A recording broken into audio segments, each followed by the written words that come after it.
फातिमा, फातिमा जी क्या हुआ है बेटी? कुछ कब नहीं, से लेटी हो? जगह दो कुछ मुझे। नहीं मम्मा। क्या हो गया मेरी गुड़िया को? पता तो लगे। कुछ नहीं मम्मा, थोड़ी सी बस ऊपर होके बैठो। फातिमा, सबसे पहली बात तो ये और थोड़ी ऊपर हो कि मामा से कोई बात नहीं छुपाते।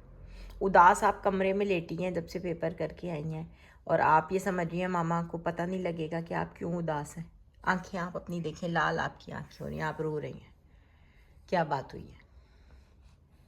सबसे ज़रूरी बात, मोस्ट इम्पॉर्टेंट थिंग, उठ के बैठें पहले आप।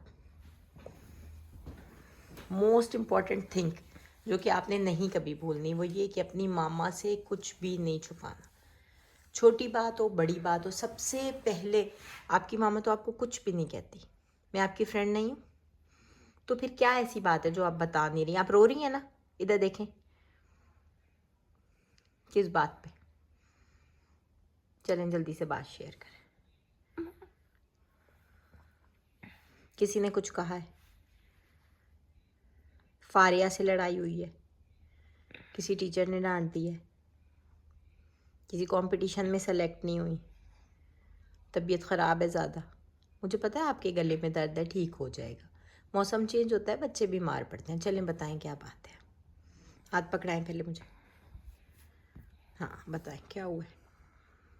मम्मा, आज उर्दू का पेपर था ना। जी आई नो।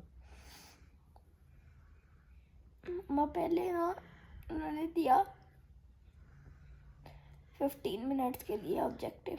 ठीक 9 है, मार्क्स का था वो ठीक वो है। मैंने कर लिया। हाँ, उसके बाद काफ़ी टाइम मेरा ज़ाया हुआ जब मैंने 3 मिनट्स में ऑब्जेक्टिव कर लिया था, और मुझे इतनी देर वेट करना पड़ा सब्जेक्टिव के लिए। जब सब्जेक्टिव आया तो वो 41 मार्क्स का था।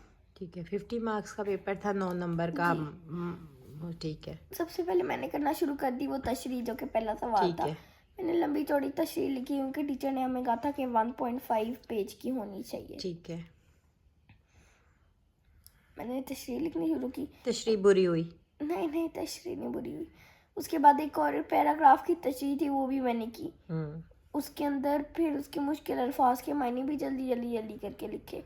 उसके बाद कुछ सवाल थे चैप्टर से रिलेटेड, तो वो भी सारे लिखे। नज्म का नाम, शायर का नाम, ये सब वगैरह। तो फिर रोना किस बात का है?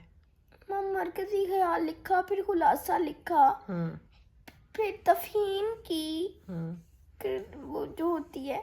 जब ये सब मैंने इतने से क्वेश्चन किए तो टीचर ने जब कहा कि 2 मिनट रह गए हैं बस, तो मैंने देखा कि मेरा मुकालमा और कहानी पड़ी हुई है अभी। 2 सवाल रहते थे। मैंने फौरन कहानी करनी शुरू की, जो समझ आया लिखा उसमें।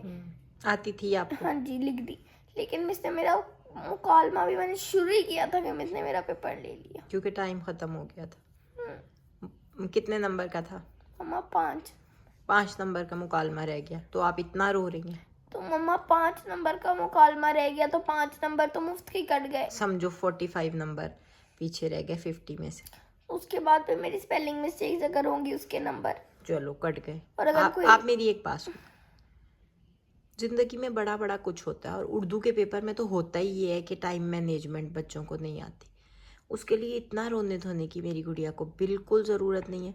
5 नंबरों की ज़िंदगी में कोई अहमियत नहीं। और मेरी तरफ देखो, जो ये फाइनल एग्ज़ाम्स तो नहीं है, टेस्ट है ना। टेस्ट का क्या मकसद होता है? कि बच्चों की प्रैक्टिस हो जाए। हमारा असेसमेंट तो है ना, हमारा ये रिजल्ट ही हमें आगे लेके जाएगा। रिजल्ट लेकिन आप मुझे आगे, इस बात का दुख है कि अगर मुझे ना आता होता वो, तो मैं कहती हाँ मैंने छोड़ दिया। मुझे आता था और मैं नहीं कर पाई। फातिमा मेरी बात सुनो, मुझे तो इस बात पे शक ही नहीं है कि आपको नहीं आता होगा। मुझे लगता है आपकी टीचर को भी शक नहीं होगा। टाइम मैनेजमेंट नहीं होती बेटा। जो भी पेपर होते हैं ना, इंग्लिश का हो गया, उर्दू का हो गया, जिसमें ज़्यादा लिखना होता है, ख़ासकर उर्दू का, और भी बच्चों का रह गया होगा। तो क्या वो ऐसे रोएंगे आपकी तरह? और मेरी गुड़िया इतना पढ़ेगी भी और इतना रोएगी भी? मुझे तो नहीं है आपको इतना रोने वाले बनाना। हौसला करते हैं, ज़िंदगी में बड़ी बड़ी चीज़ें हो जाती हैं। लोगों का टाइटैनिक डूब जाता है तो नहीं रोते। और मेरी बात सुनो, पढ़ाई अपनी फुल जान मार के करो। आपने की, मुझे आप पे शक नहीं है, दिन रात पढ़ा आपने, फजर में भी उठ के पढ़ा। अब पेपर में अगर 5 नंबर का सवाल रह गया तो हंसते खेलते बाहर निकलो। लेकिन मुझे आता था ना। आई नो आपको आता था, मगर नहीं लिख पाए, क्या हो गया? अल्लाह ने ज़िंदगी सेहत दी, आगे इंशाल्लाह ताला इससे अच्छे पेपर होंगे। फाइनल में आपको पता लग गया टाइम मैनेजमेंट का, थोड़ा जल्दी करना, तशरीह कम कर देना। और इतनी उदास होने की तो ज़रूरत नहीं है, मैंने तो समझा पता नहीं क्या हो गया। आपको पता है एक दफ़ा क्या हुआ मेरे एक स्टूडेंट के साथ? बहुत लायक बच्चा था, बोर्ड का पेपर उसने फ़िज़िक्स का दिया और कह रहा है टीचर आखिर 20 मिनट रहते थे, मेरे पेन की इंक ख़त्म हो गई, मैं पेन में इंक भर रहा था, पूरी इंक की बोतल मेरे पेपर पे गिर गई। तो फिर कहता है टीचर क्या है, सप्ली दे देंगे। ये होनी चाहिए ज़िंदगी में। हो जाते हैं 10 हाथ से तो रोने बैठ जाएंगे, इतनी सी बात पे है मैंने गुड्डू मिला लड्डू मिला पाला बेबी। कोई बात नहीं, रह गया तो रह गया, हंसते खेलते बाहर निकलो, रोते हुए नहीं एग्जामिनेशन हॉल से बाहर निकलते। को टीचर जैसे पेप्सी के ढक्कन पे लिखा था ना ट्राई अगेन, आता है ना, इस तरह का teacher I will try again. अब हंसो, शाबाश, इधर आओ मेरे पास, बिग हग। मामा की बेटी कौन है? मामा की बेटी कौन है? मैं। और तुम पेपरों में लगी हुई हो, तुम्हारे चैनल पे कब्जा कर लिया तुम्हारे छोटे भाई ने। वो कहता चैनल है? सबसे फेरा है, मेरा चैनल है। खबर लगाती हूँ। अब तो नहीं रोगी? अब तो नहीं रोगी? छठी के पेपर दे रही है, पीएचडी जितना रो रही है। तो वाह, मेरा दिल बैठ गया, मैंने कहा पता नहीं इसे क्या हो गया, किसी ने डांट दिया, कोई बात कर दी। Be happy. 2 नंबरों के लिए वो नहीं बच्चे होते जो कहते हैं क्या ये कागज का टुकड़ा मेरी फ्यूचर डिसाइड करेगा, होते हैं ना बच्चे। शाबाश, कीप स्माइल।